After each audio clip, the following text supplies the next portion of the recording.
So welcome to this two-part little mini-series on getting ourselves up and running with Cloudflare workers. Well, you're probably thinking to yourself, well, what are Cloudflare workers? I've never heard of them before.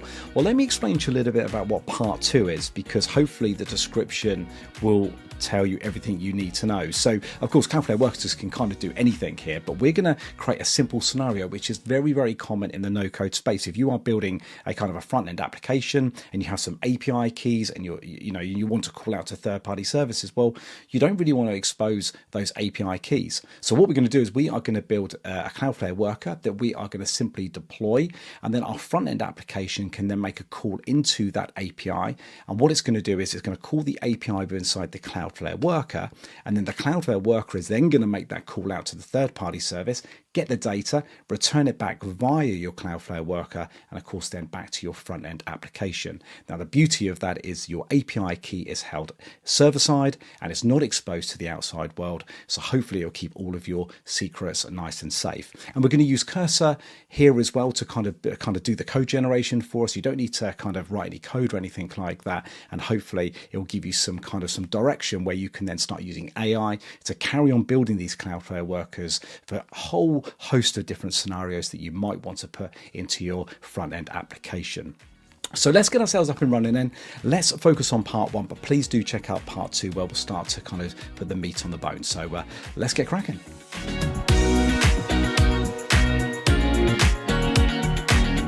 Okay, so to get ourselves up and running then in this particular series, there are some prerequisites that you need to install on your local machine to get started. The first thing you're going to want to do is head over to workers.cloudflare.com. This is the website. Just make sure that you sign up for a brand new account here and you get your email address verified. And once you've done all of that, you'll then be into the dashboard, which is going to look something like this.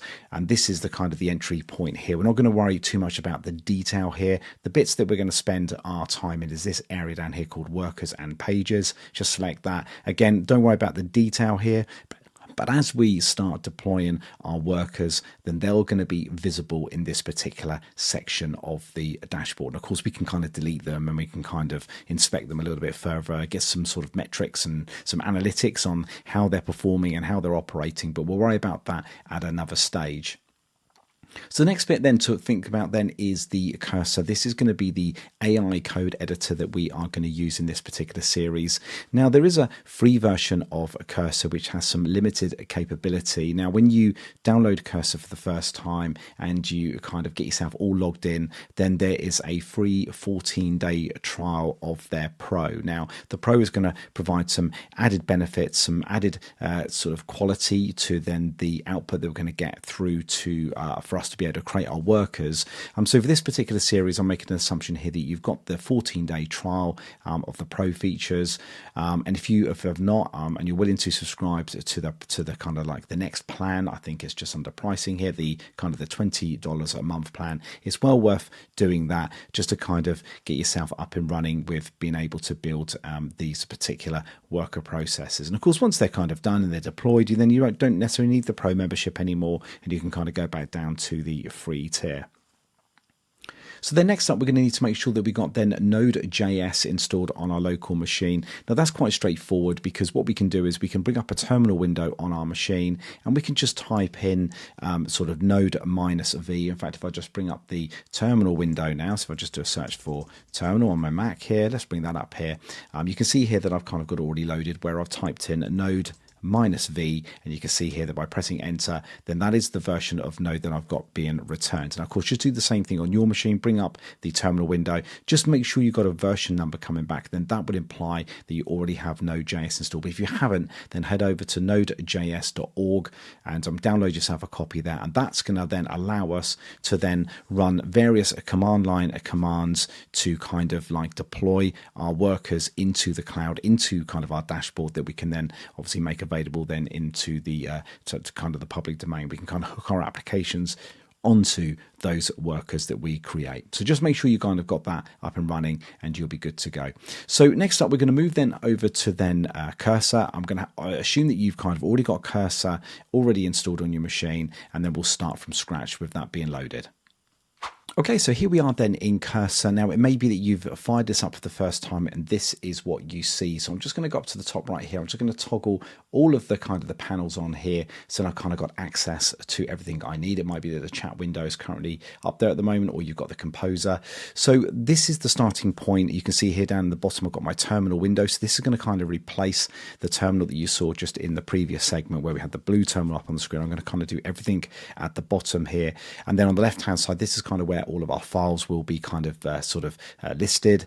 And then on the right hand side, this is where we're going to kind of be doing all of our prompting in order to create our worker process. So the thing to point out here is that your UI might look something slightly different to this, but pretty well much the characteristics of Composer should be the same, because I use other kind of code editors and it's kind of brought in the preferences of those code editors. And of course, that's why mine looks the way that it does. But of course, so yours might be different, but everything should be located in the same places, as I said. So right, next up then we need to log in. So at the moment I'm not actually signed into the Cursor account that I've created. I'm going to move up here where it says Composer. I'm just going to hit the login here as a convenience. Now just off screen here, it's just asking me to sign in. So I'm just going to do that. I'm just going to select my account. You don't need to worry about seeing too much detail there. Just do the same. I'm going to say, yes, I'm logged in. And now you can see up at the top right here, now everything is kind of all updated. And now I'm ready to continue our journey. Okay, so here we are then in Cursor. Now, it may be that you've fired this up for the first time and this is what you see. So I'm just going to go up to the top right here. I'm just going to toggle all of the kind of the panels on here. So I've kind of got access to everything I need. It might be that the chat window is currently up there at the moment, or you've got the composer. So this is the starting point. You can see here down in the bottom, I've got my terminal window. So this is going to kind of replace the terminal that you saw just in the previous segment where we had the blue terminal up on the screen. I'm going to kind of do everything at the bottom here. And then on the left-hand side, this is kind of where all of our files will be kind of listed. And then on the right hand side, this is where we're going to kind of be doing all of our prompting in order to create our worker process. So the thing to point out here is that your UI might look something slightly different to this, but pretty well much the characteristics of Composer should be the same, because I use other kind of code editors and it's kind of brought in the preferences of those code editors. And of course, that's why mine looks the way that it does. But of course, so yours might be different, but everything should be located in the same places, as I said. So right, next up then we need to log in. So at the moment I'm not actually signed into the Cursor account that I've created. I'm going to move up here where it says Composer. I'm just going to hit the login here as a convenience. Now just off screen here, it's just asking me to sign in. So I'm just going to do that. I'm just going to select my account. You don't need to worry about seeing too much detail there. Just do the same. I'm going to say, yes, I'm logged in. And now you can see up at the top right here, now everything is kind of all updated. And now I'm ready to continue our journey. Okay, so I'm going to need a dedicated folder on my local desktop where I'm going to have all of my Cloudflare projects located. Now, I've created a folder called Cloudflare projects within inside the documents folder. I'm just going to open that folder now. So hit open, and I'm going to go to documents here, and here you can see it's called a Cloudflare project. So I'm just going to double click on that. You can see I've got nothing inside there at all. So it's just a complete empty folder. Hit open.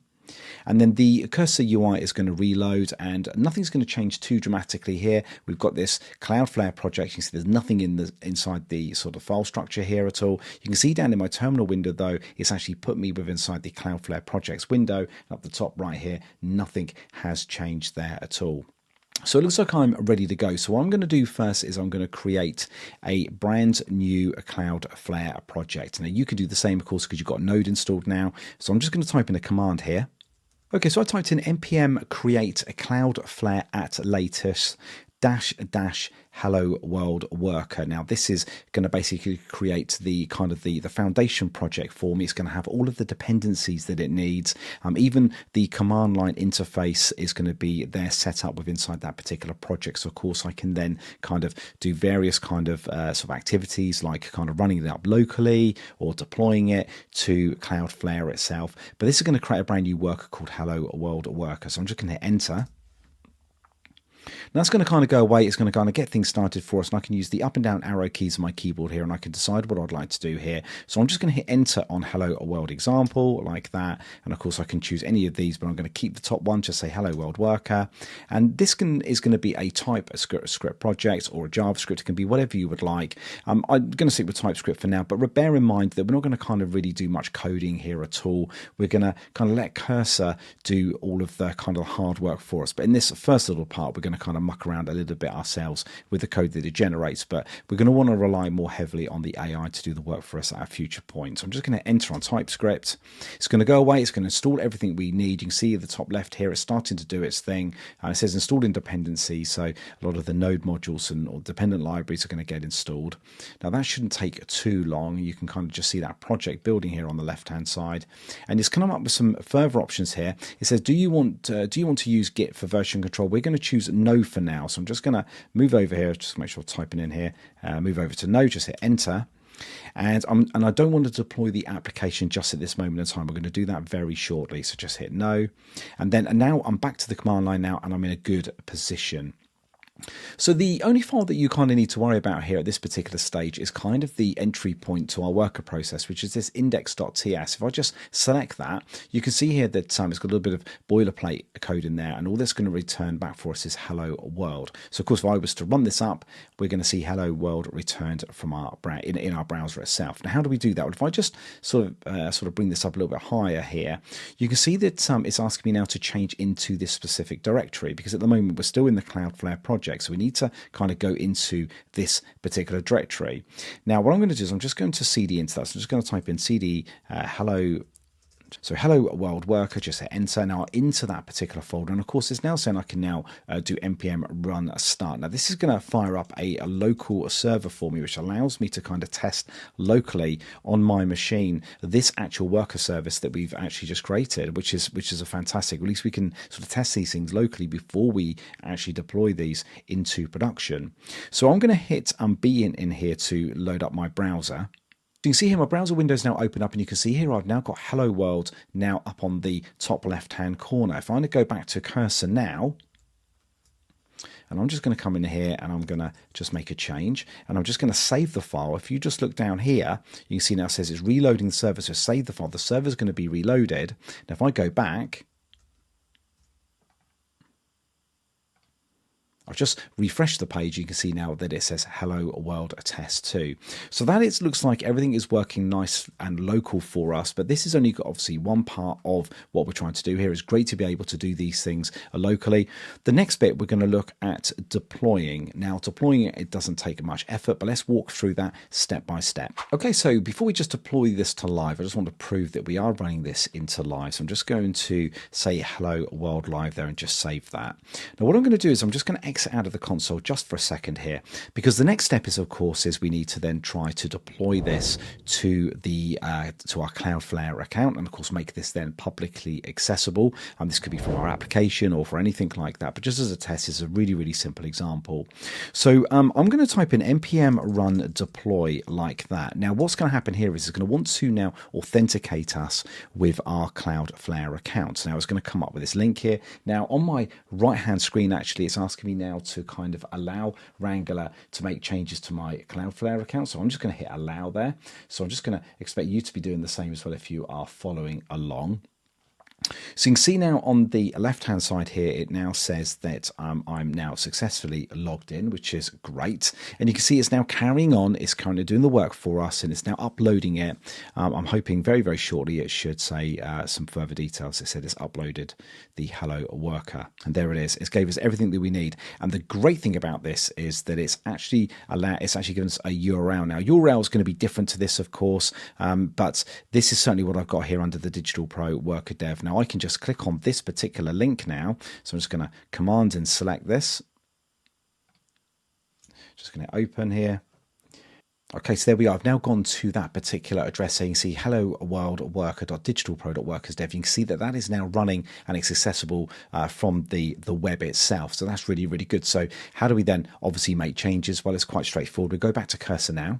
So of course, back in cursor, then I can just come in here and make a change. I can say hello world live 2. I've just typed in npm run start. So it's back up and running again because we haven't deployed at that particular time. I can now obviously do everything I did before. I can kind of sort of open up the browser. I can save this. You'll see that I'll get a reload now, and of course I can then go in and test locally again. And of course, simply all I would need to do is I need to exit out of this particular mode here and type npm run deploy like this, and of course the updated version of my code would then be deployed into production. And we'll just test that in just a moment just to make sure it says hello world alive 2. Okay, so there we go then. It's all running up in production. I've just done a refresh. You can see it says Hello World Alive 2. Right, that's it. That's great. Let's see what this looks like then with inside the Cloudflare dashboard. Okay, so here we are then with inside the Cloudflare dashboard. I'm with inside the overview of the workers and pages section. You can see here I've got this Hello World tracker. This is the one that we just recently deployed. If I just select that here, you can see that I've got no data available at this particular moment in time. This will obviously update in due course. But if I go into the logs here, you can see that I've got various requests. Once they load, here they are. Various requests that I've made while I've just instantly kind of deployed this particular worker. So you will get an idea that things are up and running from here. There's other things you can do here. We can kind of go to the settings. We can kind of go down to the bottom here. We can kind of delete this worker if we're not really interested in it. We can delete that here. But for now, we're not going to worry about that for this particular kind of part of the video. But at least you can see whereabouts is located within inside the Cloudflare dashboard. Okay, so that's a wrap then for part one. Hopefully you enjoyed creating your very first Cloudflare worker. Now, please do now check out part two. The link is right above me there. And this will then take you through the scenario of creating a real world Cloudflare worker, which is going to effectively hide API keys from your public facing application. And at the same time, it's going to make an integration call to a third-party service to return results back to your front-end application. So please do go and check out part two. Now, of course, if you like this kind of content, please do hit me up on that link there. That's the Digital Pros at No Code Academy. Please do come and visit that. Hopefully you'll become a member of the community as well. But if not, then please do stick on YouTube. And of course, please do like and subscribe to the channel as well if you love this kind of content. So I'll see you in the next one.